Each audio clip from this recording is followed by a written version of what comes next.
What's your favorite curse word, Grandpa? Doggone it. Doggone it. Doggone it. Doggone it. Doggone it. Doggone it. Doggone it. Podcasting will be a thrill. Grandpa and chill, grandson and friends. Grandpa and chill in full effect. We talk about it all, yeah, put it all on the set with that pet craze too. We chillin' with Rosie, comfortable, stay tuned, yeah, listen closely. Cause this the millennials and the silent generation coming together, discussion in rotation. This is Grandpa and Chill. Okay.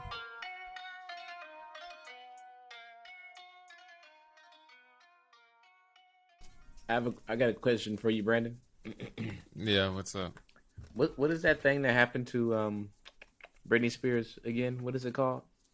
Conservatorship. So her father basically like took command of her life as if she was like a dependent, like a child, and was treated as such legally. Like I think they could even like control her like sexual health, whether or not she had birth control and that kind of thing.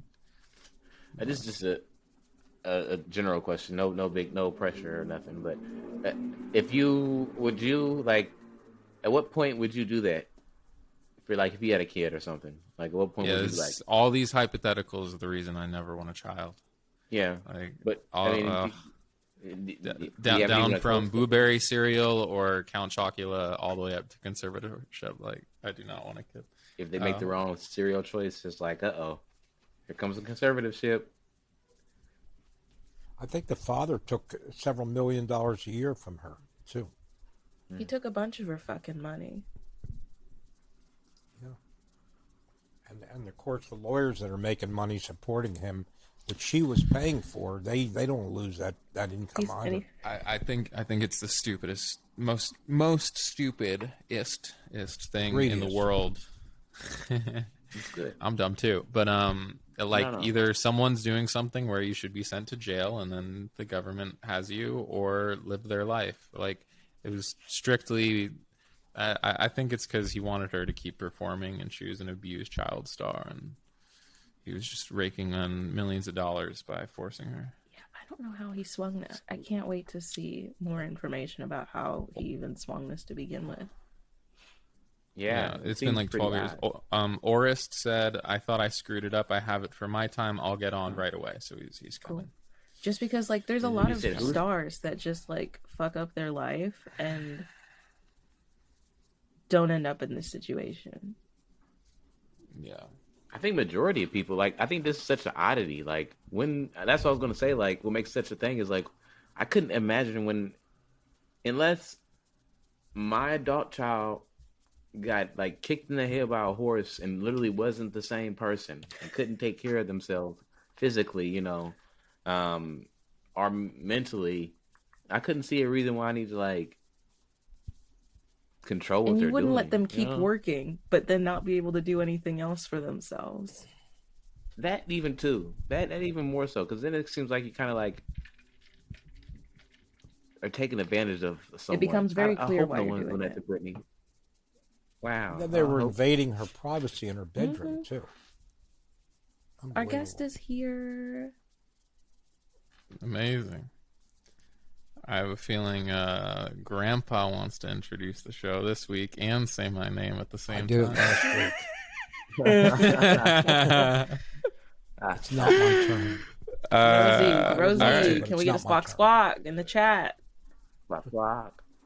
I guess it's up to me, Phines, or Sierra, if anybody wants to. Otherwise, I'll just get this ball rolling. Hello, welcome to Grandpa and Chill with your amazing, funny, great acting, in person of great knowledge, host Brandon Fox, with your also great, amazing main star and process and guy of the show, Grandpa Barton. Amazing, everyone! Wow, Hooray! I'm overwhelmed. Okay. In our very talented, multilingual, super duper skillful producer Sierra, and me, your lowly older co-host Phines. Hello, this is Grandpa Chill. The guest today is very exciting. His name is Orest, and he specializes in old guys living their best life. So I'm excited. Living my best Alrighty. life. Hello, welcome. Hello. Orest, welcome to Grandpa and Chill. Yeah. Welcome. evening. Nice to meet you. I'm Brandon. Hi, Brandon. I'm Grandpa. Grandpa. Okay. I'm Phines. I'm Sierra. You're finest? Producer. Okay. Oh, okay. Guys, this is a real deal. It's the first time I think you've ever had a producer on board. Hey. Hey, she's amazing. Yeah. Real How deal. you doing, Orest? I'm doing great. I I'm doing great. I apologize. I thought so, I because I put it in the calendar myself, Oh, no bad. problem. and I didn't. I thought, boy, why do I? In the back of my mind, it's like I think they're East Coast, but they wouldn't be doing this at 9:30. That's late, especially for Grandpa. Grandpa, what time do you go to sleep? generally, I'd say anywhere between 11 and midnight. Generally, Oh man, you're a wild man. Holy crap! Yeah, he's out doing Jello shots. Oh that kind of shit! thing. No kidding. I'm in bed. On a good night, I'm in bed at 9. Sometimes maybe 8:30, 8 o'clock, and then when they change the clocks, it's going to get even earlier. Oh, yeah. What time is it where you at right now? It's 3:50. Oh, Where are you located, Orest? I'm in Las Vegas. Oh, hey, and you go to bed early. Wow. Yeah. Well, when you live in Las Vegas, it's not like when you come to Las Vegas, you go to the Strip, you go to clubs, Yeah. you hang out. No. When you live in Las Vegas, it's just like living anywhere else. Gotcha. So it's I mean, we do go to the Strip every once in a while, but I mean, we're going Saturday. We're going to see the 27 Legends show. With the people, everyone that died at age 27. oh, Yeah, and we're really we're stepping out because we're going to stay up. The show doesn't start till 8:30. Yeah. Oh, wow. We're probably going to take a nap yeah. before we go out. Grandpa beat that club. he see, Orest, how do you say your last name, if you don't mind? me asking? Komarnyckyj. Dig it. Say it again. Komarnyckyj. Don't try to read it when you say it. Just close your eyes. Yeah, I'm like, just I'm say looking at it like- don't try to read it. You're trying to read it. Just close your eyes. Close your eyes now. Phines. Okay. Okay, close your eyes. Komarnyckyj. Cool. that's good. Yeah. Komarnyckyj. it's an unusual first name. Yes, it is. It is. It comes Orest. from. It's actually my heritage is Ukrainian. But I was born here in the States. But that's a fairly common Ukrainian name. But it actually comes from Greek mythology, and it does not have a good story. Tell us. So Clytemnestra, which is where the word partially was the menstrual cycle came from the word. She was married to what is his name now? I can't remember, but he was the brother of the guy that sailed 1,000 ships of Troy after Helen. Oh, Odysseus. No. No, this is he got lost. But no, and so what happened? Bobby Flay. Okay. So what happened was he was gone for 20-year war, and lo and behold, his wife, who was left behind, found a lover. And so when that king came back, the lover and the wife killed the king, and then Orestes killed his mother and the lover. And then the gods punished him by making him go out in the countryside, run around naked and crazy. Wow. Yeah, so It's not that bad of a punishment, honestly. I don't know. Depends on there's probably lots of thorns in Greece. Yeah. In the I countryside. guess so. If you're shy, it wouldn't be too good. Yeah. That's cool. I think I got a little bit of Ukrainian in me as well, Oh, or do at ya? least Russian heritage. Yeah. Okay. No. Have I been saying Fox wrong? It was originally Fuchs, but that's from my grandpa who's Czech. So It was what? I'm sorry. Fuchs, which I think also means fox. But, Okay. Okay. Yeah. Anyway, thank you so much for joining us, Orest. I thought you might be one of the most in-line people with what the show's about that we've ever had on. Okay. Usually that's not the case. So Yeah. You want to tell the folks at home a little bit about yourself? Well, I soon will be 69, and if you want to send me gifts, DM me or whatever at on Facebook at Orest Komarnyckyj, or find me on LinkedIn. And I'm an extra large and a size 10 shoe, and extra large and like a 36 and a 34 shirt. So 16 around the neck, and so if you want to give me presents, is what I'm talking about. Or I do like Scotch and cigars. But right now I'm mostly a specific sizes? What's that?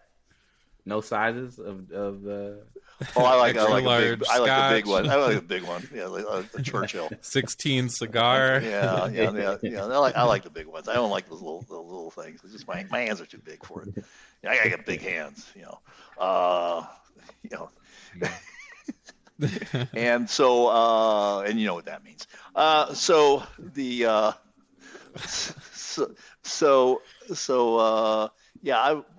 We moved to Las Vegas about 3 years ago, a little bit over 3 years ago, and I used to be a periodontal regenerative surgeon.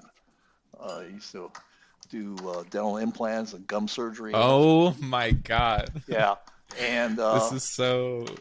And then I left that, and I started to do a couple of online businesses. It didn't go very well. Actually, my Facebook account is disabled. I'm not deleted. I'm just disabled. I can't run any traffic. Can I tell you, just so sorry to interrupt, just the craziest thing.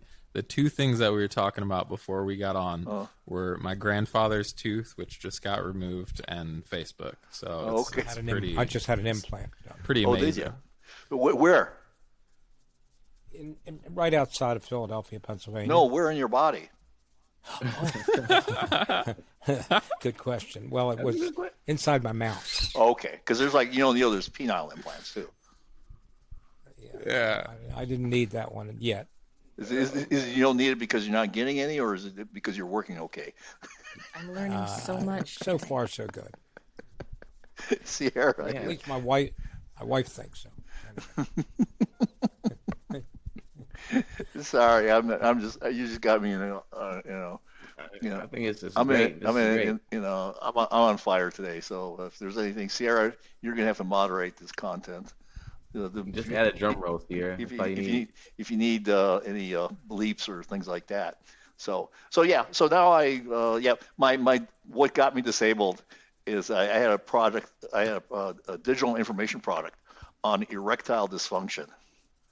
Okay, so I interviewed various doctors about various treatments that were out there. Everything I was talking about was medical grade. Nothing cheesy coming out of China or that you find on the internet. And I guess Facebook didn't like my URL for my product. I don't even want to take a guess. Take a guess. My junkdoesnotwork.com. Oh man, they probably just want to keep. They probably was like, we can use this. Yeah, they stole that. They were jealous. That's a good URL. Everybody knows what I'm talking about, right? That's a good URL. As soon as I say that, that got me in trouble several years ago, and I have not been able to recover from that. So it's a little bit of a problem. So so now I got podcasts. I'm putting together a program. Also, I got we're probably about 80% done with a online course that we're doing, and so that kind of. And the course is titled like "Old Guys Living Their Best Life." No, it's called actually my course is actually named more at a younger audience. It's called the Standard Academy, and it's basically helping people reconfigure their lives, both in lots of different ways. So the biggest thing is, first of all, most of the time people say like, well, what do you want? And then people are kind of like a dullness to them about it. Like, well, I don't know. Well, if you don't know what you want, you're just gonna get whatever the world gives you. And so we go through a whole process, and then the very last week is talk about relationships and basically how to get laid more frequently without begging. Oh, okay. And what are you working on that's geared towards older people? My podcast, my guests I bring on. Your pod. Yeah, my Gotcha. guess is old guy talk. I'm kind of like evolving. So my podcast is oldguytalkstome.com, and we cover a whole range of subjects. I spend a lot of time in the anti-aging space. Talk about testosterone. We've got various experts that come on board about testosterone. Talk about stem cells, peptides, exosomes. I talked about erectile dysfunction, menopause, vaginal deterioration and rejuvenation, sex, relationships, porn addiction. We do a little politics here and there. So I've got a couple friend of mine's retired police officer, and we talk about an organization called the Wounded Blue that helps out police officers that get injured on the job. And so sometimes we'll talk about virtual scotch tasting, cigars, talk about cigars, have a few interviews about cigars. And so just kind of anything be of interest to me. Like urinary incontinence, big issue for both men and women, bigger than people realize. I mean, they do have those Depends commercials on at prime time, so they're selling a lot of them. Urinary, that's where you can't control your pee. Yeah, you can't control your pee, or you can't empty your bladder, or it just dribbles or whatever and things like that. So like I said, just talk about a lot of stuff.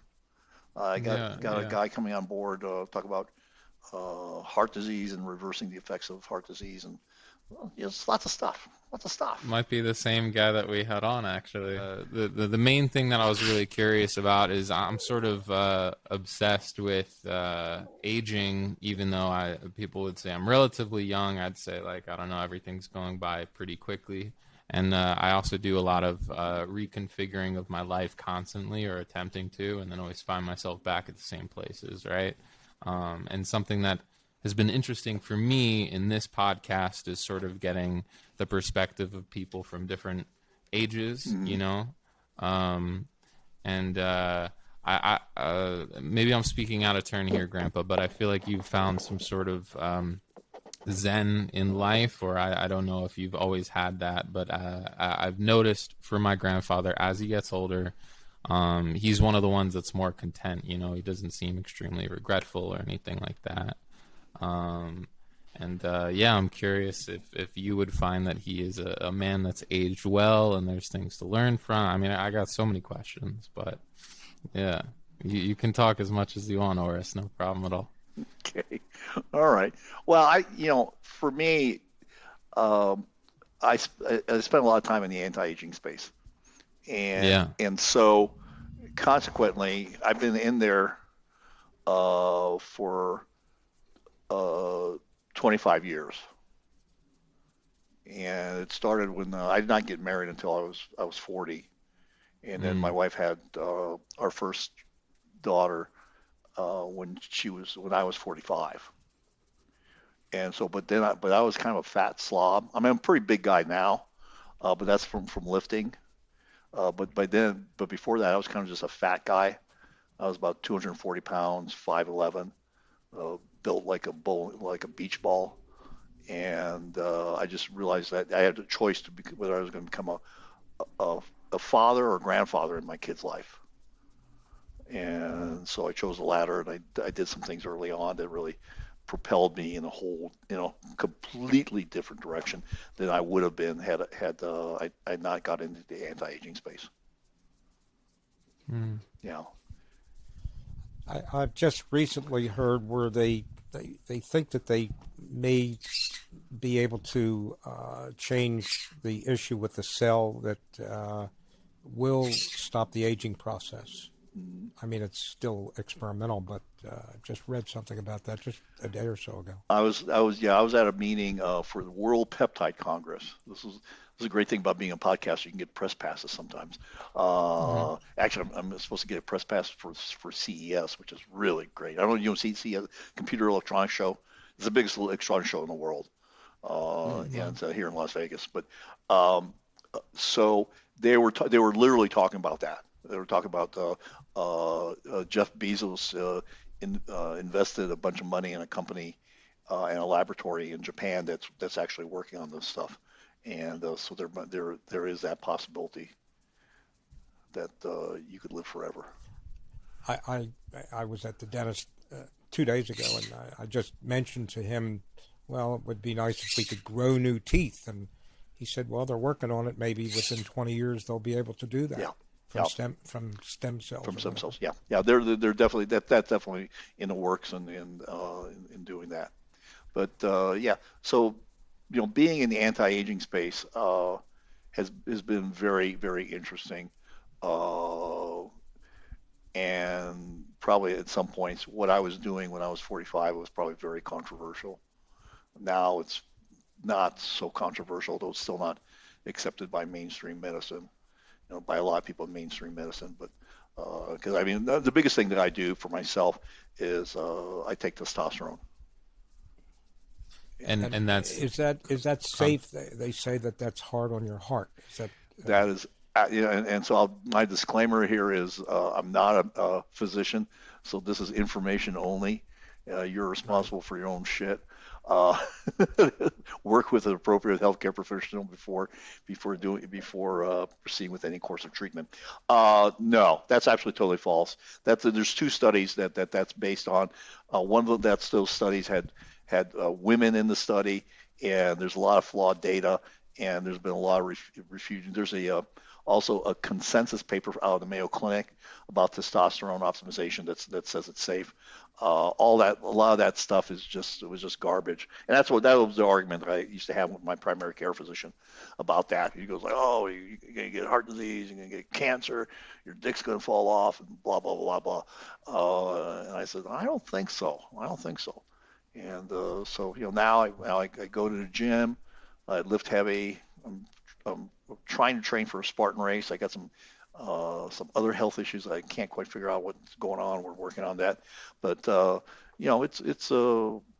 probably the biggest thing that's going on.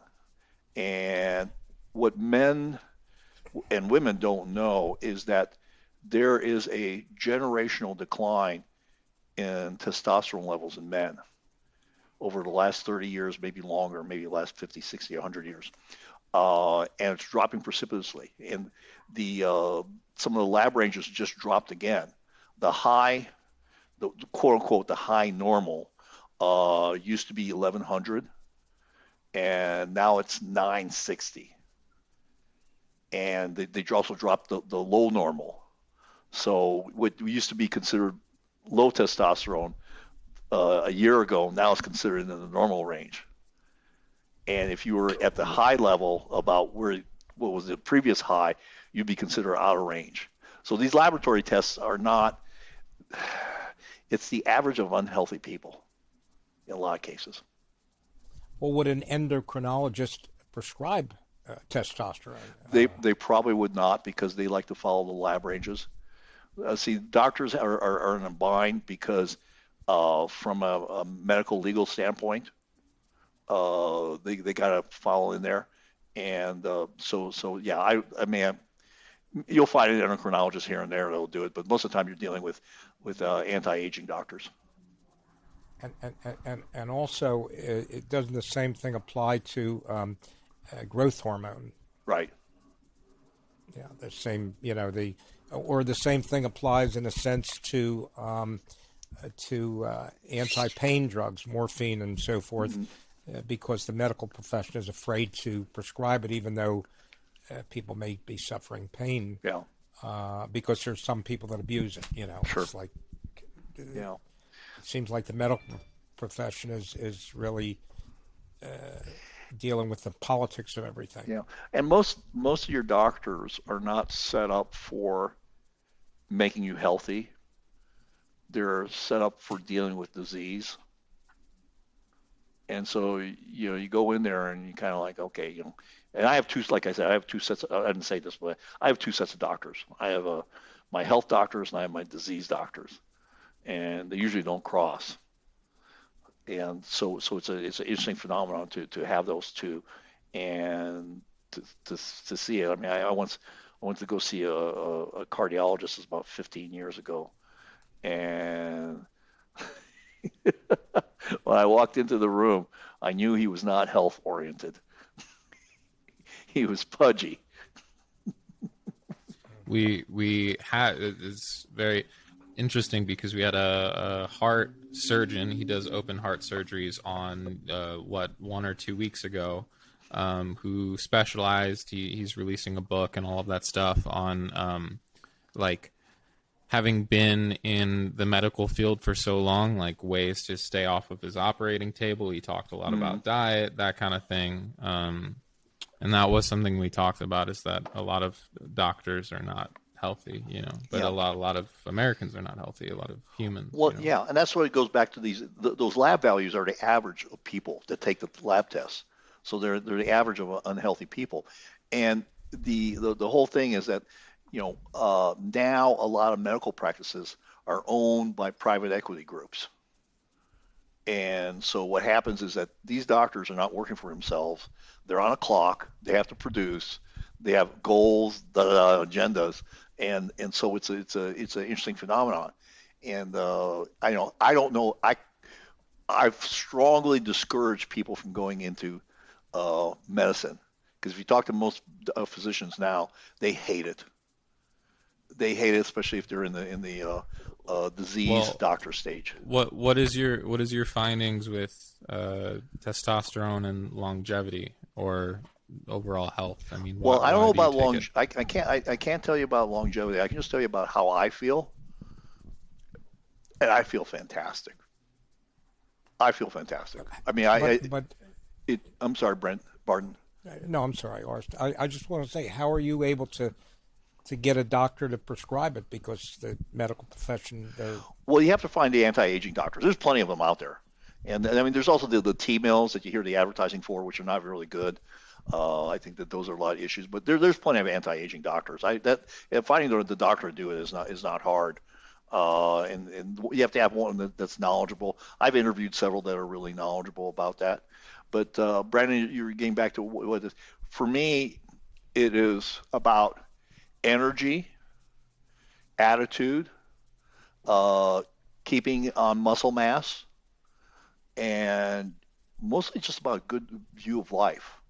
And when I go off of it, I know that I'm off of it, and others around me notice I'm off of it. I was about 2.5 years ago. I was in New Zealand with my youngest daughter, and I was on the phone with my wife, and she like about 7 days into this, she goes like, "You're kind of negative. What's going on with you?" Oh no, I'm fine. And then a few days later, we got on the phone, and she goes like, "Did you take your testosterone?" I go, "No, I didn't want to. Traveling into a foreign country, even though everything I do is legal, so with prescription, I don't do anything illegal. But I just didn't want to do that." And she said, "Wow, it was amazing." And so, and the half-life of testosterone cypionate is basically 8 to 10 days. So it just really, all of a sudden you just feel like. So is that given orally or by injection? By injection, yeah. And you're saying that you have to have a dose like every 7 days or something? I do my dose. I do what people would consider a weekly dose twice a week, just for myself. That way, just kind of with the half-life and everything, that just keeps me from going up and down, up and down, up and down. Because now, that's not the same as anabolic steroids. No. Yeah. Okay. Yeah. You were saying you lift weights, so I lift. I lift. Just getting back after the injury. Anytime I joke about steroids, my grandfather goes off because he had a friend, Mitch, who was a pretty heavy user, and it didn't end well. But yeah, no, that stuff is weightlifting. Yeah, that stuff is not good for you, and you can't get that legally either. He was crazy when he took that stuff. It was very aggressive. Yeah, I'm curious, Orest. Besides, sort of like, I know individually for you, testosterone's been super helpful, but as a sort of blanket recommendation for people that are aging, as someone who's an expert in like the anti-aging space, like, what are your top pieces of advice. I'm sure it's not just Well, testosterone, right? Right. Well, you can't just take it. It's not going to put muscle mass on you just by No, itself. but like living a better life and aging. I think one is to take care of yourself both mentally and physically. I have a morning ritual that I go through every morning that sets me up for my day. Involves meditation, involves journaling, involves writing notes to my kids and my wife. So that's kind of a morning ritual. I think being active is important as you get older, and to have a purpose. I was just reading something that men who retire at 55 die. A good portion of them die before they hit 65 because they have no purpose. And if they wait longer to retire, they live longer. So I think it's important for you to have purpose in your life, a reason to get up every morning, something to do. And I think people that play golf every day after they retire, I think most of them are just pretty miserable. And you see them declining. I would have thought the opposite, but they're outdoor in the fresh air. I don't know. It's just they're just do the same thing every day, and it's just kind of like, I don't know. There's no excitement. And I think getting excitement. I think the thing that really screws people up is stress. Mm-hmm. I think that's the thing that really causes a lot of health issues. Mm-hmm. Yeah. But I think you're right. Stress is one thing because it drives all the inflammation in your body, which is really the biggest cause of disease in people's. So, but yeah. So how much do you bench press or deadlift or squat or what do you do? I do right now. I'm doing dumbbells. Friday, which is my birthday, I'm going to get back to where I was 2 years ago because I had an injury that I kept on getting re-injured. It took me a while to figure out how to heal it. But I'll be back to 100-pound dumbbells. Wow, that's a lot. That's heavy. Yeah. I used to do a lot of push-ups, but I've had some shoulder issues, and I don't want to injure or irritate that shoulder. Mm-hmm. So I've kind of held back on it. Yeah. But so that's a lot of weight for a dumbbell. Yeah, it is. It is. It's Do you do military presses or you don't? No, I do. I do a seated shoulder press. Because if I'm not sitting down, and it's just really too hard on my back. My closest boyhood friend was a power lifter, and he was not a very big guy, but he had great legs even when he was a kid before he ever started lifting. And he would squat 650 pounds. Wow, that's a whole. Yeah, it was very strong. That's a lot of weight. That's a lot of weight. Yeah. Yeah, I'm not even close. Plus, to that. you're lifting your upper part of your body too. Yeah, you're lifting everything from the knee, from the knee up. Yeah, right now I'm doing a hex bar, 800 pounds. But that's like 220. So that's what I'm doing there. A hex bar.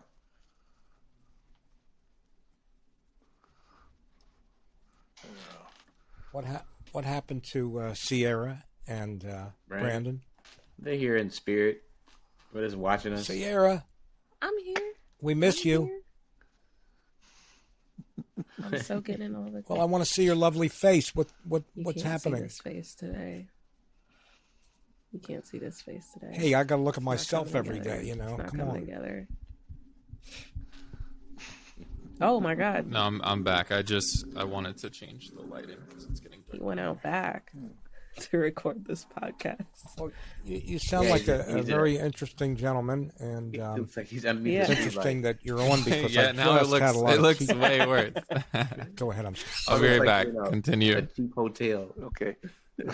I didn't, Barton. I didn't hear a thing you said because Brandon was talking over you. Oh no, I was just saying that it's interesting that he has you on this week because I just was with the dentist and I had a lot of dental work done. I had a crown put on a implant that I've been waiting. I don't want to get into all the details for almost 2 years, and in a couple days after that, I lost on the other side of my mouth. I had like a double crown and they had to remove one side of that. So I went from not being able to use one side of my mouth to not being able to use the other side of my mouth. Okay. Yeah. That's the important thing is keep track of your teeth Right. so you can eat. Yeah. But so what made you give up dentistry? I mean, it's a lucrative profession. It's not easy, but it's lucrative. I was done. I didn't like going to the office. I was done. I also I was always a kind of a cutting edge person. Even in dentistry, I was kind of at the forefront of stuff. And the last several years, I wasn't interested in being that person anymore. And I have two cousins that are dentists. They're brothers, and one gave up, probably when he was 35 or 40 years old. I'm going back 30 years ago or more. I think he had back issues, so he gave up dentistry. Yeah, but it was just like I say, it was done, and things were. The technology was rapidly evolving, and I just didn't want to learn anymore. It was moving into a very much of a digital realm, and I just I'm done. So I remember when I went to the dentist when I was a kid, they didn't have to wear gloves, and oh yeah, you had to have a tooth pulled that cost you $25, and it was done in 10 minutes, and that was the end of it. Now it's a whole surgery and everything. Oh yeah. I remember when I first started in dentistry, nobody wore gloves, nobody wore masks, but then that changed rapidly. So I actually found one of the first cases of AIDS at USC when I was doing my residency there. Oh my gosh. Yeah, it was like 1985. How did that happen? It was funny because it wasn't talked about anywhere in the literature. Nobody even knew about it. Very few people knew about it. They kind of knew about it, but didn't really know about it and stuff. And I just happened to read an article in a magazine about it, and sure enough, yeah, I had a few patients that had AIDS. One of them didn't believe me when I told him. Was there the first one that you found? Was that were there signs and symptoms, or it was just it was just there were some signs and symptoms, and then he tested positive. Wow. Yeah, and then the other one I never knew, but it was just he had all the signs and symptoms that were classic, and so I was just kind of it's interesting when you have to deliver bad news to people. Yeah. So Yeah, I've had to do it several times. Can't imagine times. that time. It's like a definite death sentence back then. Yeah, it was. It was in the 80s. It was for sure. It was. I think Magic Johnson's the first one that really said, "I'm not going to let this kill me." But yeah, so it's in the old days, and most of the time, I think for me, I think it was a lot more prevalent for a long time, but no one knew what people were dying of. Because people were taking, they died of throat cancer or this or that and blah blah blah, but they really died of AIDS. So tragic. The throat cancer was an offshoot, was a symptom of the AIDS. I worked in a dinner theater for when I was a lot younger, and they had a number of Haitian cooks in the kitchen, and they were getting sick and dying. And later on, they realized that they had AIDS. Sure. They were from Haiti, and. We never knew. I never knew until years later what the issue was. Yeah. So it was kind of it was an interesting time. Nobody believed it, and no one really knew what to do. So you do 100 pounds with dumbbells. Now, if you weren't taking testosterone, how much would you be able to do? Oh, I don't know. I mean, I don't know. I'd be losing a lot more muscle mass. And then the other thing is that it's my attitude. Lifting heavy is a lot attitude too, and sometimes it's kind of interesting because I have so much. I've been lifting for so long now that it's all muscle memory, and sometimes even when I don't believe I can, my body just does it. I'm going like, holy crap. So it'll be like that on Friday when I do the 100 pounds again. So, but yeah, nice. it's taken me a You can while do to get that. back from a bicep tendon tear. I don't know. And that I got in yoga. Yoga's really good. Yoga's a 4-letter word. I tore my bicep tendon in yoga. Oh, Yeah. in yoga. In yoga, yeah. Oh, how'd Like, that happen? doing a stretch or a reach over or whatever. Wow. Next thing I know, like, it hurt like a motherfucker. Orest, do you do any cardiovascular? Yeah, I run. exercise? I lift weights 3 days a week, and I run three days a week or 4 days a week. I take one day off completely. It's usually Sunday, where I just don't do You're anything. not a little guy. I would think it would be fairly hard to run. No. Yeah. Oh no. I mean, it's a challenge. Some people might call it a trot rather than a run. But no, it is. It is. And actually, I'm trying to shrink down. I'd like to lose about 20 pounds because I'm planning on doing a Spartan race in February. But it's really hard. I'm finding it really hard to get the weight off at this point in my life. So I have to go work with some of my physicians and tell them to give me shit Yeah. so I can lose some weight. Do you think you'll be lifting forever, or? As long as I can. Yeah. I mean, I don't see why not. I just, Yeah. No, I used to have a group. Now we moved to Las Vegas. I'm by myself, but I used to have a group of guys that I lifted with, and that was a lot of fun. And so it was also a unique group of people. So it was fun. So you don't have any problem lifting all your winnings at the casinos? We don't go to casinos. I mean, we don't gamble You here. mentioned that. My wife and I made this rule for ourselves that as long as we're in Las Vegas, we don't go to casinos. It's just too easy to get addicted, Yeah. and so we don't go to casinos and gamble. I haven't gambled in 3 or 4 years. I like to, but it's not like a big thing for me. What are you gonna say, Finest? No, because he hasn't been in Las Vegas that long. Like 3 or 4 years. He's been there for like 3 or 4 years. Yeah. Yeah. Where were you at before then again? Phoenix. Oh, okay. Yeah. So it was all good. Been all good. So and I'm just like I said, just enjoying it and enjoying life and doing things and being active. Yeah. I mean, like, I'm in. How is this? Go, Go ahead. Grandpa. I'm sorry, Brandon. No, you please. No, how is the situation in Vegas right now with water? They're having problems in a lot of the western states. It's not really bad. They do a lot of water conservation things here, like they're trying to discourage people from putting in lawns. They're getting businesses to eliminate lawns in their front yard, basically in non-used areas.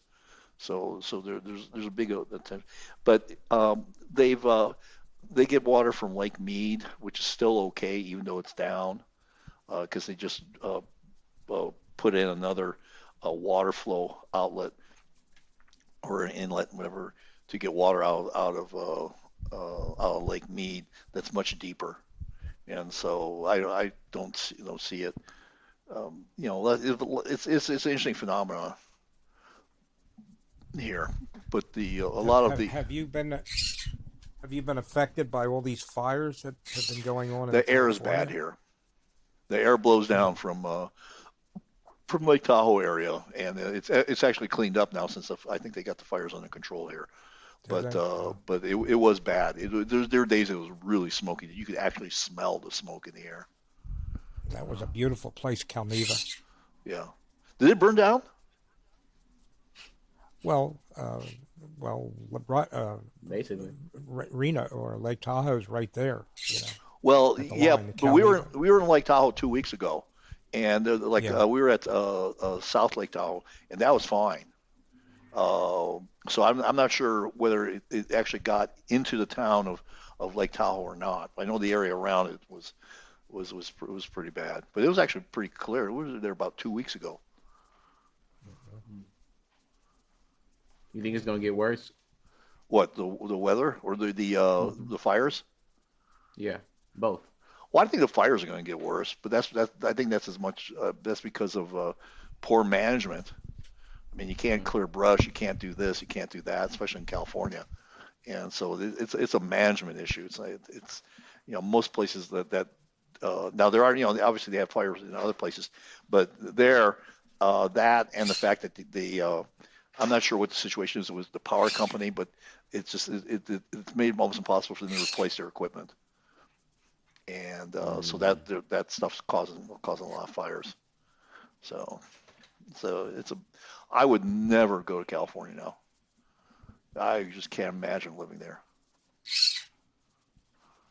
It's very, very expensive. Probably I like keep interrupting you, Brandon. I apologize. Go ahead. No, it's like I love it. You're talking up a storm, Grandpa. Well, no, my question before actually that I was going to ask is, I'm actually dealing with a back injury right now, and I always think it's because I don't stretch enough. Like I don't really do much yoga or anything like that, and I'm sure my form's not great. But like I'm 26, and in like the last year or two, I just like keep getting hurt lifting or exercising. And 60, 69. That's pretty. That's pretty good to keep it up and not get very injured. I'm very curious what you do. I think I don't remember who said it here. Form is so important. I worked out for about maybe I think like 12 years or maybe somewhere in that range with a guy who used to be Mr. Hawaii. Wow. And this was he was Mr. Hawaii before everyone got really heavily into steroids and stuff like that. And his father owned a gym, so he grew up in a gym. So when we worked out, we were always working on form. And basically on how you're doing it, lifting it, getting proper techniques and all that stuff. So I think that if you're having sometimes you got to give it a break too to get it really healed up. Sure. Good break. But when you're in your late 60s, I imagine a bicep tear is you don't 100% come back from that, right? You always got a little something. I feel a little twinge every once in a while, but it's getting less and less, and so there's certain things that I use that are thank you. So it's that time. Nice. Yeah, my wife just poured me a glass of wine.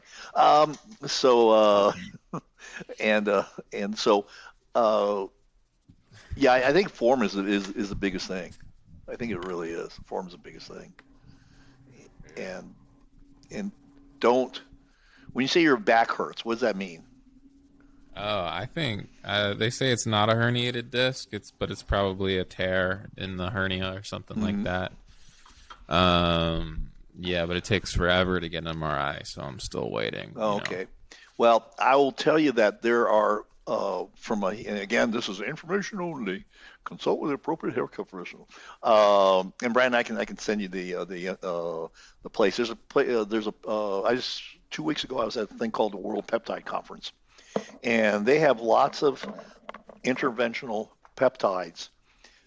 What is peptide? Okay, peptide is 50 amino acids or less, and they're peptides that are in your body to do all sorts of healing and all sorts of functions.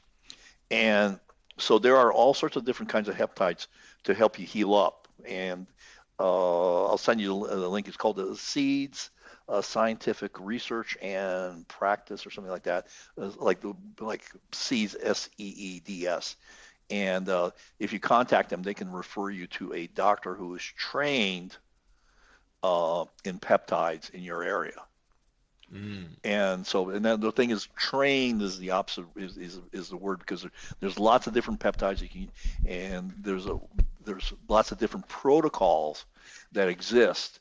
And if you get yourself in the wrong hands, or if you get bad peptides, And these guys and girls are really particular about who their vendors are and where they get their peptides and everything else. This is an injection that is Sometimes it depends on the healing? peptide. Some of them are injections. Usually, their injections are usually with like a little insulin needle, one of those real small ones. And But it promotes healing. yeah, there's different kinds of peptides that promote different kinds of healing in different kinds of areas, and they treat anywhere from that. There are also some for that they use with various other things.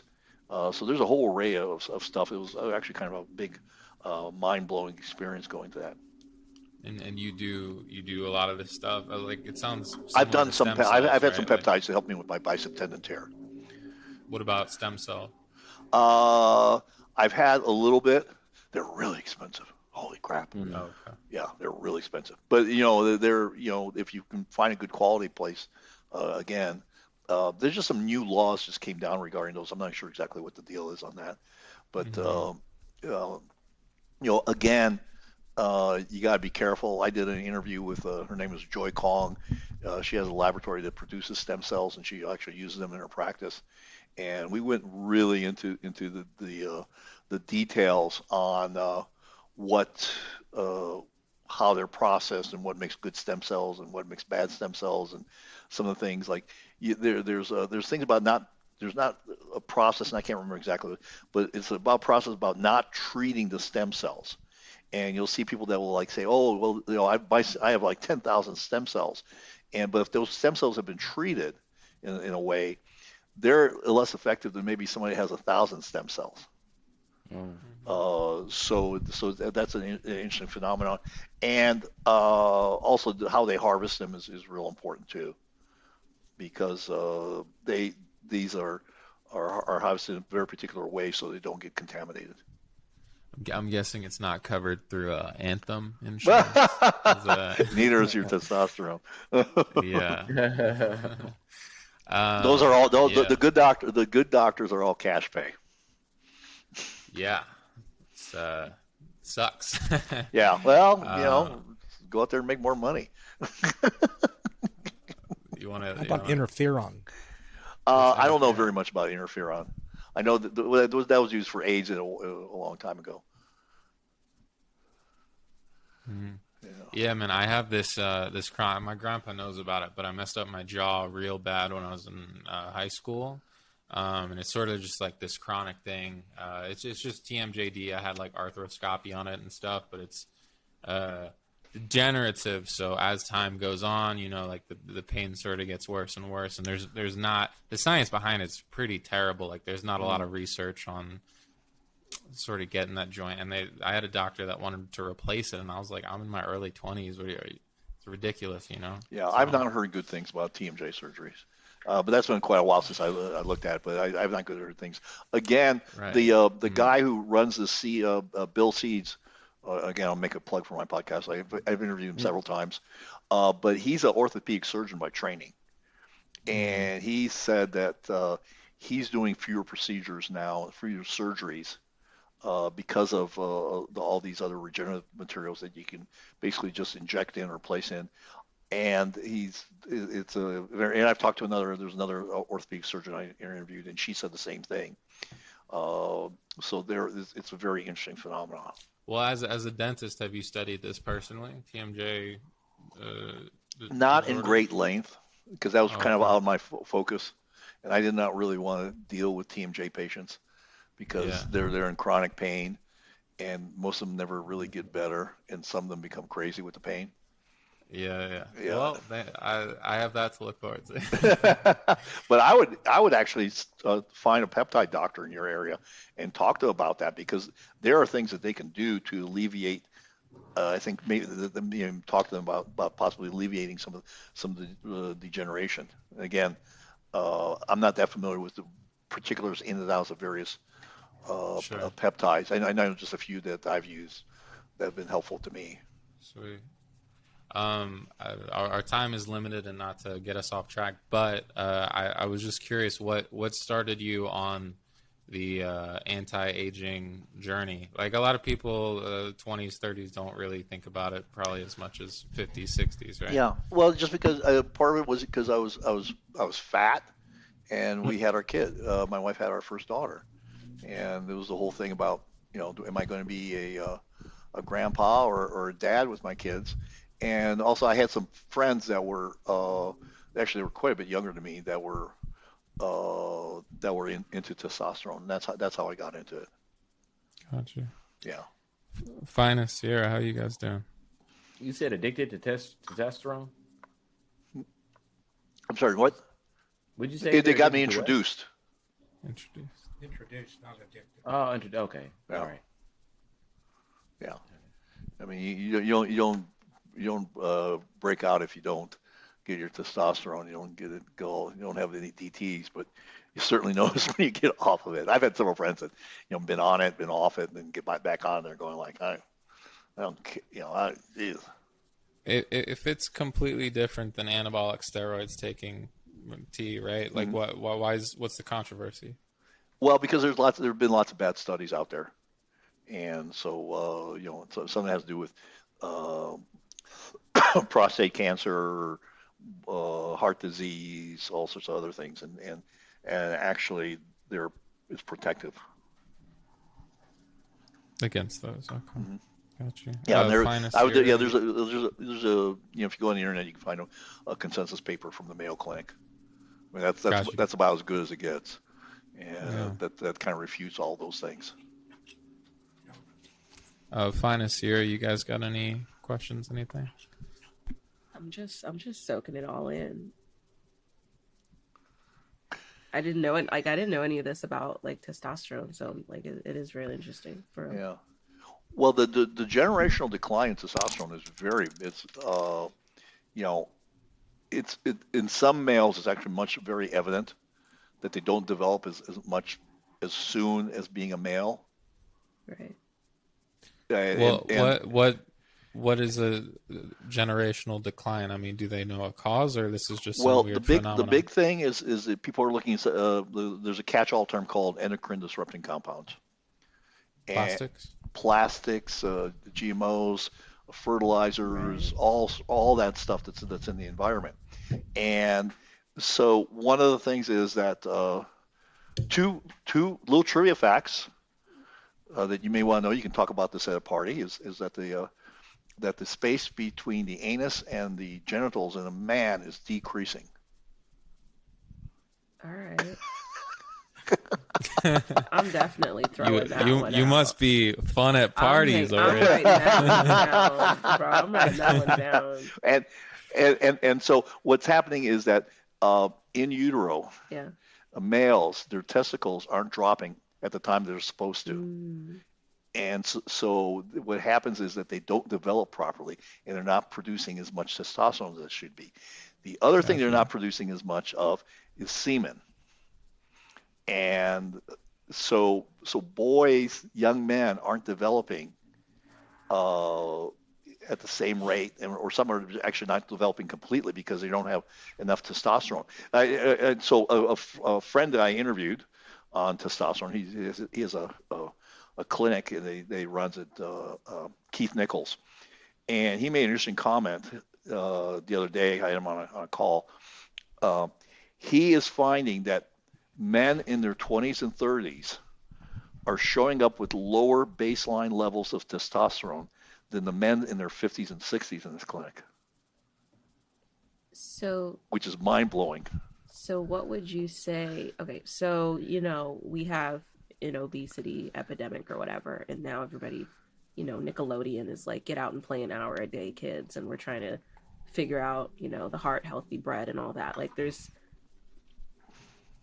actions being taken no matter how valuable you think those actions may be, so like at what point do we take action as far as like these low testosterone levels, generationally? Well, I think for young men that they need to probably should get their testosterone checked early. And I've spoken to several, to me, young men, punks in their early 30s, late 20s, and this one particular one was a fireman, and he was talking to me about his low testosterone. He said, "You have no idea how many guys on the fire department are on testosterone." Mhm. He says, when I got on it, he said he was such an asshole that his marriage was in jeopardy, and he got on it, changed his whole attitude, everything about how he was. But this whole thing about generational decline is huge, and there's a book by Shanna Swan called what's the name of that book? Countdown. She talks a lot about these things. She actually talks a lot about sperm, and sperm levels have dropped by 50% in the last 30 years. 50. 50, yes. And there's a study out of Israel, Hebrew University, and it's a big study. There's like 5 or 6 big time authors. She herself is a named author in this study. She's a epidemiologist out of NYU. So it's not these are not like tinfoil hat people. And so they looked at this data, and they said the slope of that downward trajectory, if it does not abate, and it doesn't seem to be abating, most men in the industrialized world will be infertile by 2050. But the solution of giving a firefighter testosterone to boost his levels it seems like a Band-Aid on a problem, right? Like, what is? Well, I don't know. One, I think it's important to keep muscle mass on if you're a firefighter. If your attitude is bad, because that's what I noticed in me. My attitude was bad when I get off testosterone. All those things. So it's not. That right now is probably the best thing that we have, because there's no way to increase your endogenous the testosterone that your body produces. Well, that's not true. There is, but it doesn't do it to any significant way. But it sounds like a crisis, right? Like an infertility crisis. What is her proposed solution? What's the? I haven't gotten that far in the book. But the thing is, the interesting thing is that a lot of these sperm clinics that looking for donors, they're having hard times finding donors that have enough number of sperm in the volume that they're looking for, which is a real interesting phenomenon. And the other thing is that it's the exact opposite effect in women. Is that so men aren't developing as much in terms of, like, quote unquote, the manliness scale, and I know it's going to be all controversial, but women are starting to develop younger, and they're starting to menstruate younger, and they start developing secondary female characteristics younger. But their eggs are not as fertile too, according to Sean Swan. And that's because of testosterone levels in females at a young age? Or? No. That's just their whole your endocrine system is being challenged by these endocrine disrupting compounds, so it's having a negative effect on you.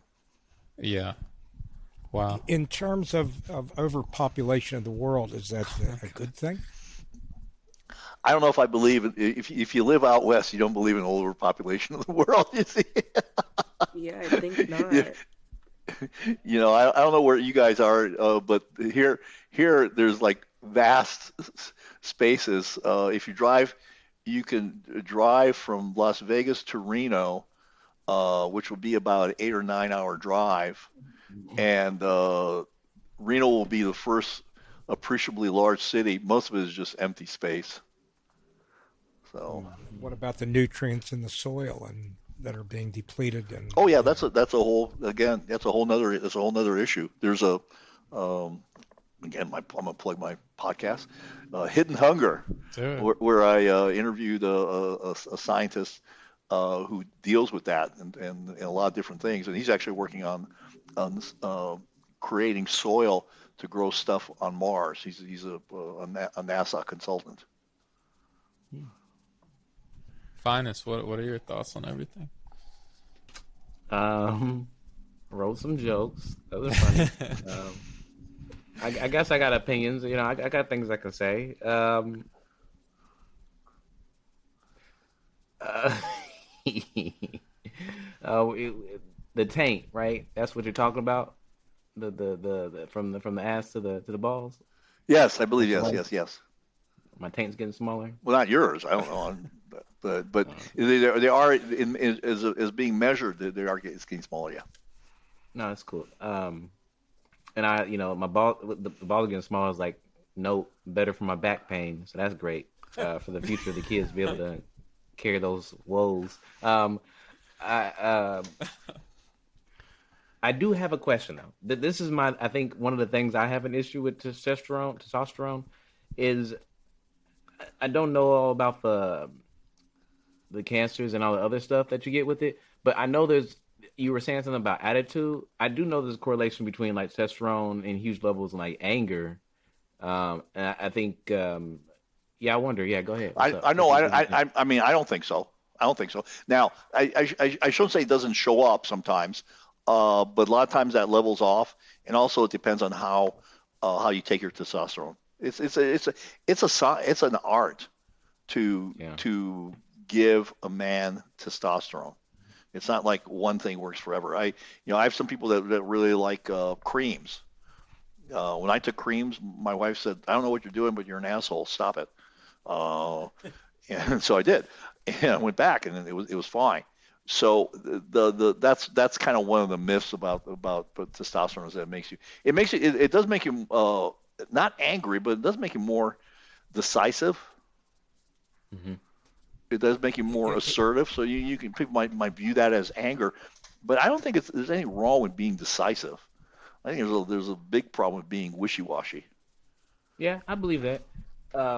This is another joke that adds to the other joke of like, well, since I don't have any sperm, that makes my decisive decision of the future for my kids just not to have none, which is great. I don't know. Is it great? I mean, maybe it's great for you. I guess I thought having kids was a great thing. I was having a hard time making decisive decisions, so now it's just one on the check mark for me. Yeah. I was just making a joke about like carbon, like just like what Grandpa was saying, overpopulation and and I don't know. If you're dating or you're on a job interview, should you now give that as an additional information, your testosterone level? My taint is so long, man. Listen, this is the guy you want in the office. Let me see. You want to see a picture of it? I got a measuring. I always bring my taint tape, my measuring tape. Peep this, bro, right now. Wait, who measured all these taints? I actually did listen to this. I actually heard something about this. I'm joking, but this is a real thing too. No, yeah, I know, but who? The guy who brought the measuring tape to his job interview. He got the job, and they said, "Hey, Johnson, you measure taints like no one I've ever seen." That's a great name for the guy, Johnson. Get these taints measured. Grandpa's like, "I'm getting out." I'm sure that was that was totally by accident, Sierra, huh? Grandpa's like, "I'm out. I don't." What the fuck's going on? Grandpa's going to the bathroom. It's sad. It's my measuring tape? Yeah, look. Linda, I need a mirror. Yeah. No, do you know, Orest, how they did these measurements and how I think these studies? I think they do it like in hospitals when kids are born, things like that. I mean, got you. There's you'd be surprised what people measure. It's absolutely amazing, and because part of it also is that in order to survive in the academic world, you have to publish. You need data. Sure. You need data to publish. So they measure a lot of stuff. And this review paper that they did was real interesting because it was a review of 1,500 studies. I'm so sorry I got these jokes I'm gonna get out, but is this the doctor that I gotta pay with cash to measure my taint, or this is the insurance one that measure it? Oh, the one you gotta pay. Oh yeah, you gotta pay. I'm like, I only have insurance. Please, doc. Sorry. No. Well, it's so bleak, man. Like, we've had on a lot of people that talk about, the year 2050 and the next I guess, I don't know, 40 years. But yeah, I guess cleaning up the environment and getting rid of a lot of the plastics would probably help. But I don't know about you, Orest. I don't really see that happening. No, well. Well, the Yeah. only well, actually, I think the only good thing it's very interesting what's coming down the road is that there are where the plastics are. There's actually what's coming in to will challenge the plastic space is the industrial use of hemp. Yeah. Hemp should have been legal. Yeah. Well, I'm talking about I'm not talking about THC and all that stuff. I'm talking about Oh no, I'm talking about that one. yeah, I'm talking about the industrial use of hemp, Yeah. which process will replace a lot of plastic products. Yeah. It's Well- it's kind of an interesting thing. I didn't know about it until I have a friend of mine who's involved in that business, and some of the things that they're talking about manufacturing were pretty interesting. And a lot. Does he feel hopeful like that? Oh yeah, he just needs some money to continue financing his company. Right. Yeah. So if you know anyone that's got 300 million, let me know. It's a big project. Yeah. But yeah, but it's a very interesting phenomenon. What do you think the U.S. and the world's going to be like in 2050? God, I don't know. You know that Black I Mirror? think the next few years are very important. You know that Black Mirror episode where you just like ride a bike all day and then you go Yeah, where and then in your you're off time when you're not riding the bike to produce energy, you're like you watch you ads. have to and watch stuff. ads. You can't. They're literally in your eyelids, and they'll know if you look away from the ad. I'm already living that life. That's what we're gonna do in 2050. Yeah. Hopefully not. Well, is the infertile? That's what you said. 2050, right? Is the downward slope? It's That's what they're progressing. saying. The majority of men in the world will be infertile. What was she proposing that as a fact, or saying like if we don't change things? Well, I it think if could you go don't this change way. things, that's true. But it's this trajectory is set to a large extent. Now, Oh what my you can do to affect people now, I'm not sure. But like I said, I haven't gotten to that part of the book. Got you. Wow. You could it seems like they're gonna start farming males then. Yeah. Well, private equity groups are investing in sperm banks. Oh yeah, we're gonna have like breeding houses, breeding places. Oh yeah, everybody thinks that that's the answer is to have, petri dish babies. Sorry to be so much bummer. I mean, you want No, want- not at all. Man. you want to talk about anything else? A little more uplifting. Yeah, man. Living the best life is the sort of what I'm most. What advice would you give on a very super positive note? All of us here, Orest, are in our 20s. Well, Barton's not. If Barton's in his 20s, the miles have been rough. Grandpa just has bad lighting, but yeah. he doesn't He's got moisturize. bad lighting, bad hair, Yeah. bad teeth. Grandpa's hair singular is doing great. That's another thing we'll touch on balding in a second, but what advice would you have for us in our 20s to sort of live a fruitful life as someone who has deeply studied anti-aging, to I don't know, have a great 40 something years forward until we get to your age? I'm going to go in a completely different direction. Okay. All right. I think very carefully pick your life partner. I'm in full agreement about that. That's the most important decision you will ever make in your life. Absolutely. Hopefully, you only make it once. But that is probably that is probably the most important decision you can make. Why? Because when you have the right life partner, the whole is greater than the sum of the parts. I'm talking, and it's not perfect, it's not all that, but the whole is greater than the sum of the parts. And you are there to support each other, to sometimes you're the primary person, sometimes they're the primary person. But picking your life partner, I think, is the most important thing you can do. Because sounds like you have a happy relationship. Oh, I've got a great one. We're going to 29 years in November. We like I said, we've had our ups and downs. There's no doubt about that. But at the end of the day, it was the best decision I ever made.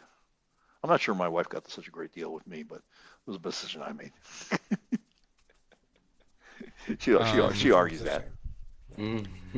I would pose two questions or challenges to that. Is one, I'm sure a lot of people listening are like, I'm fucking trying, because it's a lot easier said than done to find a soulmate or whatever that is, right? Mm-hmm. And then I'd say being in a healthy relationship is a whole different set of just a lot. You have to be good within yourself, and you have to be kind, and you have to figure all of your shit out before you can sort of attach that to somebody else. No? Yes and no. Okay. First of all, the most important relationship you have is with yourself. If you have if you have bad conversation with yourself, then you need to stop that. Actually, I talk about that in my program.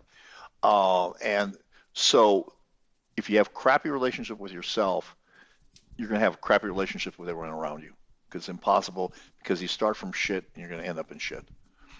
So that's the one thing. Two is that even at this point in my life, I don't have all my shit taken care of. So if you're waiting until you get all your shit taken care of, you are born imperfect and you're going to die imperfect. Okay? So you just need to get a functionality. And two is that you find someone that you can grow with, because you're going to change.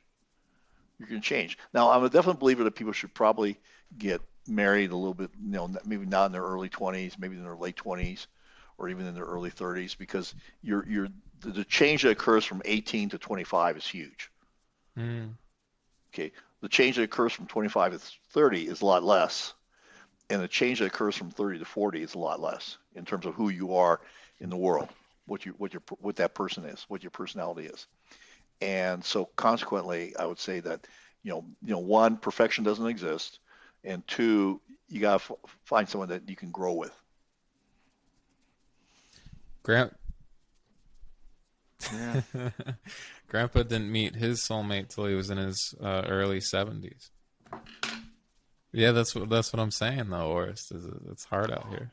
Oh, it's not hard. Don't be playing the victim mode. No, you can't play that Not card. me. It's hard out here. Oh, it's woe is me. No, I mean, I got married when I was 40, and so I was in many ways very, very ready to get married. But I was very imperfect. I was, like Barton said, I was very immature. Holy crap! I was immature, very immature in my 30s. And then, it just eventually I got mature. So that's what happened. Well, I am too. Yeah. I am too. I mean, I'm not. Like I said, I got a lot of imperfections to work on, and some of the imperfections I'm not even going to worry about. I'm just like, fuck it. I'm just, that's who I am, and there are times that if you go, oh, lead by example, and there are times that I do tell my kids, like, Dad's got a bad habit. Don't do that. Don't do as I say, not as I do. And on most of those things, most of them are my kids are smart enough to say, okay, I understand that, and so that's worked out well. So I never tried to be perfect to my kids. I remember I had some friends once that they were all their kids found out they smoked cigars, and the kids were all like in a panic that they were going to die and this and that. And I'm like, my kids have known I don't smoke cigars forever. As he coughs. It's a COVID cough. Oh boy. So Grandpa got disconnected. I think he's just gonna refresh. Got you. okay. What would you say to someone who never wants to get married, Orest? I don't know. Or someone who doesn't want a life partner, if that's the most important value to you. Fine. I mean, I'm not here to convince anyone to do anything. No, yeah, I'm just curious. The quality of your life is not going to affect the quality of my life, and so you're. The reality is, but I'll tell you, it's life is a lot more pleasant if you have someone that's your life partner. And I see people that are alone, and they're busy scrambling to make their lives more full. And then, of course, there's exceptions to this rule. Obviously, there's going to be exceptions. But there's people that just kind of wish they had someone in their life. So I think we are designed after millennia to be in a committed relationship. That's kind of how human beings are designed. I don't know. Did you ever read Jordan Peterson? No. Familiar. Mm-mm. Have you? The The guy that made the nationalist Splinter guy? Cell books? Or someone Not else? a white nationalist. he's a conservative commentator. He's not a white nationalist. That's the last thing he is. Oh, wow. Yeah. No. Jordan Peterson's not a white nationalist. I've read too much of his stuff to know that that's not what he is, and heard too many of his things. Now people try to label people as such. I'm sure I would be labeled as bad things, but Jordan Peterson, his book 12 Rules of Life is a very interesting book, and I would highly recommend it. Cigar, I'd highly recommend it to you, because it really talks about a lot of things about the human condition, and about taking about his big thing is about personal responsibility for your life. I believe that. Yeah, he's really big on that you're responsible for yourself. He also has an interesting comment in terms of we talked about the conversations that you had. Treat yourself like someone you care for, because he talks about how people don't really care for themselves in a way that they should. Well, I have a philosophy, Orest, that we're basically puppets of the mind, of the creator's mind, and it looks there. Of course, we have the illusion of control, but really, in a sense, the mind is controlling everything. The entire illusion of reality. Mm-hmm. Oh, I think it's true. I think you do have control. There again, I don't. If I didn't think I had control, then I'd be falling myself into a victim mentality, and that's not who I am. Yeah, but that's not what it is. That's not what it is. It's just like understanding that that you're not really here. That the mind is controlling you doesn't mean that you have a victim mentality. It just means that you have awareness of what the reality is, what worldly reality. Are you a spiritual? It's not the same. Orest? Do you have a religion or a faith or spirituality? Oh, I mean, I'm Catholic by label, not particularly good practicing Catholic, but I do try to live my life well in terms of how I treat other people, level my integrity, and those type of things. I wish I was a little bit more involved in the religious space, but I'm not. Probably to my detriment. What I'm suggesting, Orest, is not that you don't have that you don't appear to have any more control. or that you don't make decisions for yourself. I'm not suggesting that at all. I'm suggesting that you don't have the awareness of where your thinking is coming from, where the mind is controlling. You're not aware of that understanding, that wisdom. Yeah. Well, there's an interesting study where they're looking at brainwave patterns in terms of what somebody decides to push a switch, and people make an emotional decision way before they cognitively realize they made that decision. And we think of everything as being controlled by the brain, but there's evidence. If you look at somebody, let's say that's a concert pianist when they're 3 years old, or they have abilities that the average person doesn't have, where does that come from?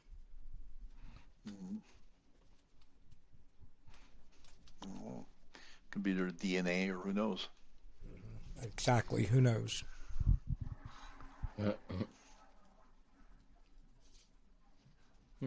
Interesting. Yeah, a lot of cool things. Yeah, positive mindsets, not having a victim mentality. It's great mantras. Trying to think what. I think I got fair. I get what both of you guys are saying. I mean, I don't think I have much control of my life, but because whatever. But letting go of that is a form of control itself. So it's a positive outlook that I'm like, all right, I'm just going. I only have control over. I get both of you guys. Like one is like, hey, I only got control over myself, so I'm gonna have a good time. And then it's that's kind of both, right? Of your answers. And you don't really, because of a grandpa. I'm sorry. I don't have control over myself at all. I don't have control over myself, so I'm just like, I'm just gonna enjoy the ride. He's on the other hand saying you probably got a little bit more control of yourself than you say, and enjoying the ride is a little bit lazy of someone to think to think of, right? Is that what's going life is on basically the same. You have the illusion of control. You have the illusion of making your own decisions, but also with the understanding that the mind there's only one mind, and that mind is controlling everything. That mind is controlling all of what reality is, of your awareness, basically, or consciousness. So, Brandon, you're warm now, aren't you? Yeah. I was freezing before. Yeah. So what I would say is that you said something about having a good time and being in control, and you seem to think that those two can't exist together, and they can. You talking to Grandpa or me? I'm talking to you, Phines, because that's the one you're the one who said that. Well, I'm just I'm giving up control, and I'm going to have a good time. But you can have a good time and be in control. Yeah, I'm sure. I'm sure. Like a sober drinking night, hey, it's great. I'm in control right now. But no, yeah, I get what you're saying. I mean, I get all of us are saying. Words are really hard to articulate what you're trying to feel. But yeah, I think there's a middle ground where I understand. Mm-hmm. I can be in control and have a good time as well. I understand that. And also, I'm not in control at all, and I'm having a good time. I get it. I'm hip with the words you guys are speaking.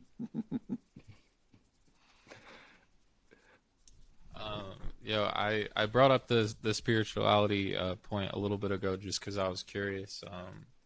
A lot of the older people say, "Oh my God, life goes so fast," all that kind of stuff, and we don't have to get into it if it's too heavy. But like your views on mortality and what comes after, and how to deal with that kind of stuff as you get older. I don't spend too much time thinking about what comes after life. Yeah. But I will tell you that in the last year, because of certain things going on with my health, I've started to feel my mortality more than I ever have in my life, which is an interesting phenomenon for me psychologically. So I'm trying to get back to the other side of not feeling my mortality. Well, when you say interesting for your psychology, what do you mean? I'm sorry, what was the question? Why are you trying to get away from it? Is it you're afraid, or it's I don't just, like it. Obviously, yeah. I mean, I don't like it either. You know. I don't like it either, and why would I continue to feel things that I don't like? Yeah. That's so no. That's why I feel like I need to do certain things in order to basically regain that feeling of immortality, even though I know it's not true. I totally get that it's not true. Yeah. But I like that. I like that feeling. The ignorance is bliss kind of thing. Well, it's not ignorance. It was just I felt that way, and that was and Yeah, how you feel is not necessarily has to do with ignorance. It's just that it's how you feel. I didn't make the phrase up, but you know what I mean. You know I know, what I'm yeah. saying? Yeah. I've just started to try to deal Grandpa. with, immortality and thinking about, when you're 81 years old, you think, well, how much longer do you have? It's just a natural thing just to begin to think about that. But then you'd go on and live your life and, accept whatever the Creator has in store for you. Yeah. See, part of it is that my father was dying for 50 years. He was literally dying for 50 years. And so we moved he had emphysema, and we moved to Arizona in 1960. And he died in 1997. Maybe what's the math there? 47 years. 37. Yeah, so maybe not 50 years, but for 37 years. And 60, yeah. 60. I saw what that was like. And that was not a pretty, he buried like three or four of his physicians. He had last rites in the Catholic Church 6 times. We were on first name basis with the ER docs, all sorts of stuff. But I've seen what life like that is like. So focusing on the fact that you're going to die soon. Yeah. And the sort of antidote to that is just to be as healthy as you can and live as good of a life as you can. Yeah. Try to do as much as you can, and of all things, be happy. Yeah. Be happy. That goes a long way. Sure. Be happy with who you are. Be happy, in your relationships.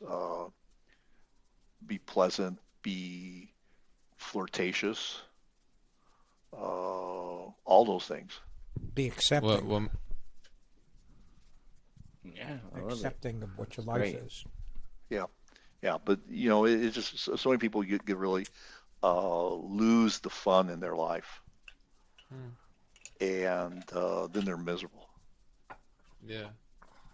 What and people around them are miserable too. Misery is highly infectious.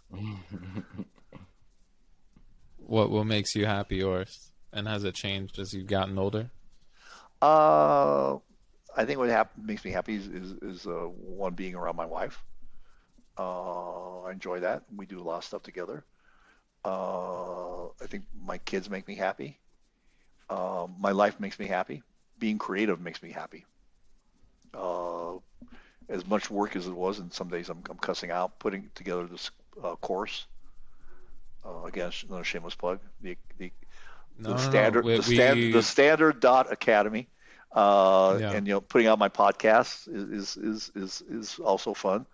So those type of things, I think, to be creative and have something to do every day makes it fun. Being around people, I have a group of friends that I enjoy being around. they come to my house just about every Friday and we smoke cigars. So we do a lot of stuff like that, and do interesting things. So let me ask you, because this is a song. This is a song. I'm gonna put each of you on the spot here. When was the last time that you did something for the first time?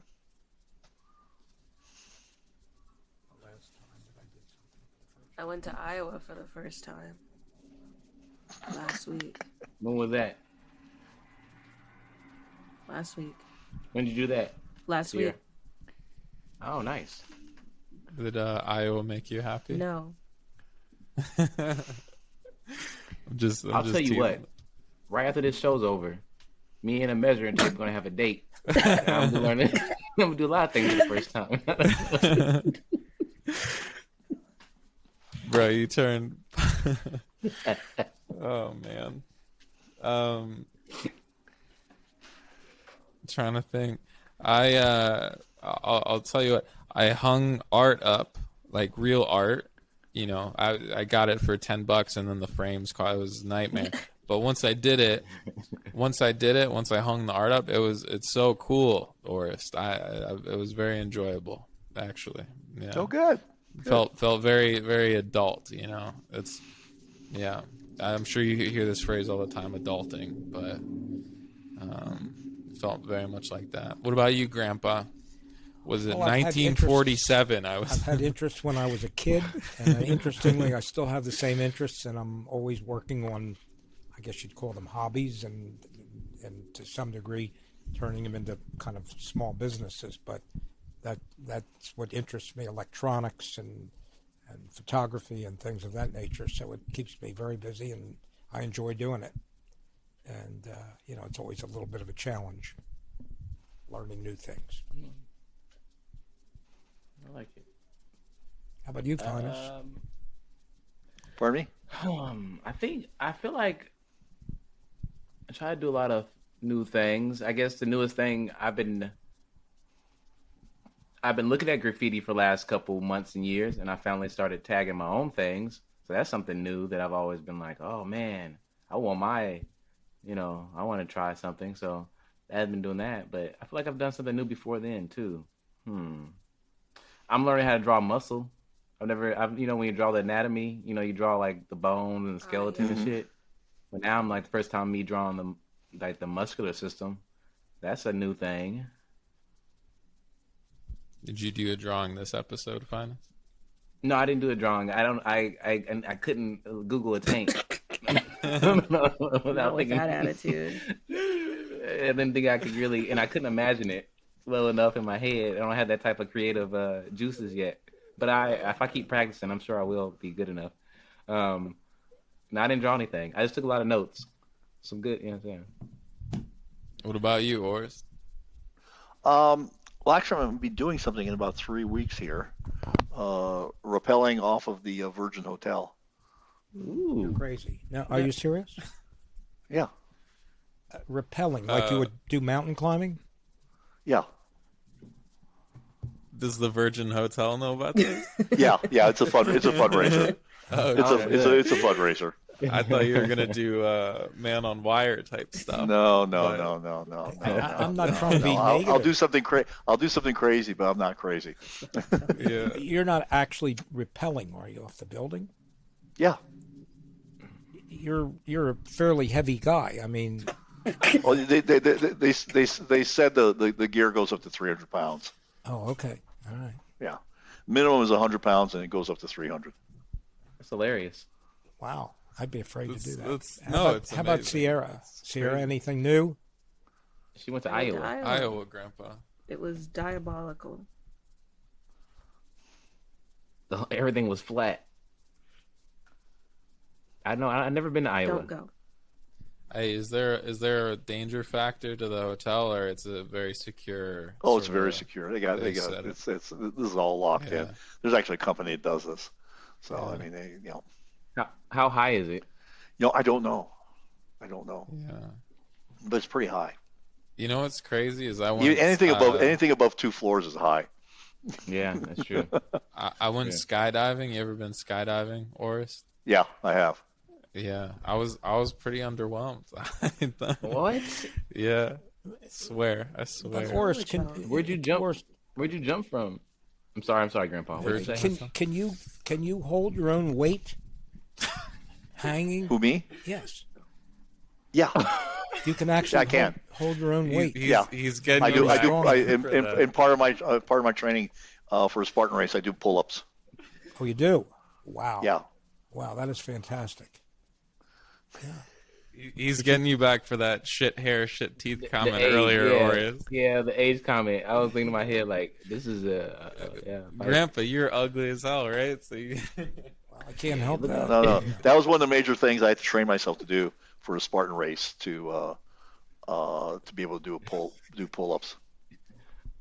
Wow. Are you the Spartan race is typically 20s and 30s, right?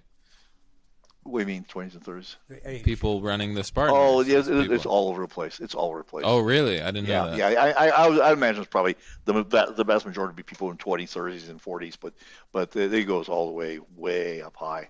No, all joking aside, man, that's amazing. Congratulations. That really is. Thank you. How many pull-ups can you do, Orest?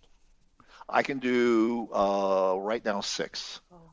When I was in the military, I did pull-ups so easily that they put me in charge of the guys that had to do the pull-ups before they went into the what they call the mess hall, the lunch hall. Uh-huh. Because I did them so easy. I don't think I could do 1 or 2 pull-ups anymore, maybe 3. That's it. So you're, I think, a little heavier than I am. Yeah. Grandpa. Are you trying to say I'm fat? No, but you're a husky guy. You're not a little thin guy, you know. Yeah. I loved it when I went to go get a sport coat. The guy goes, "Oh, you have an athletic build." Yeah. I mean, you do more pull. I can do a set of 4 3 times, and then I think I do 50. Well, Would you say you did 100 pounds for what? Dumbbells. What movement? A bench press.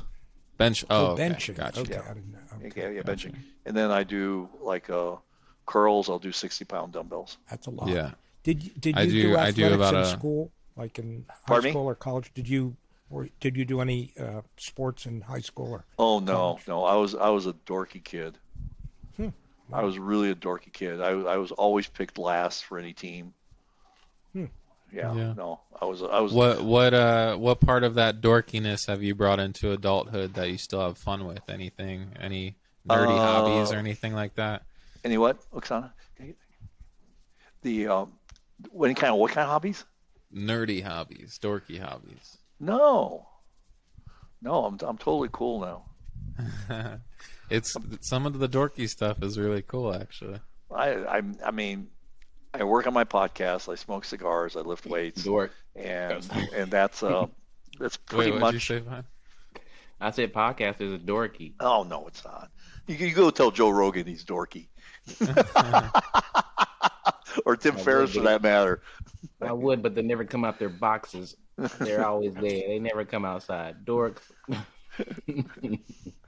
Yeah, Joe Rogan ain't no dork.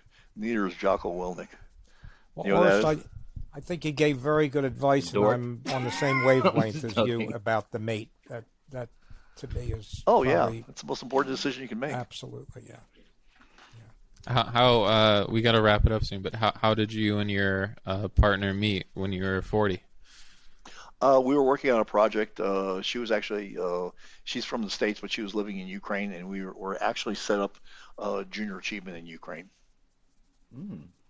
Wow. and we were working on that together. And then we just met, and then we got married. Oh, sweet, man. We always do last thoughts on the show. I'd love to go around and get last thoughts from everybody, and then we'll do all your plugs and wrap everything up. Grandpa, you start. Well, I think this gentleman guest is a very nice guy and very smart. Yeah, Phines. Yeah, it was a pleasure having you on the show. Nice meeting you and hearing from you and Thank you. Yeah, I think you're cool. I especially like your last name. Sierra. You're a funny guy, Orest. You're a fun guy. And no one go to Iowa. Do not do it. Do not go. Okay, good. yeah, Orest, I'd love your last thoughts.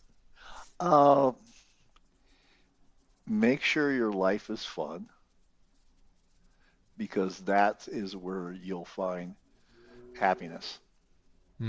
If your life is fun. If you're fun, people around you will be having fun. They'll be fun, and it'll be a great life. What's your favorite cigar? Oh, Big Pappy by El Artista.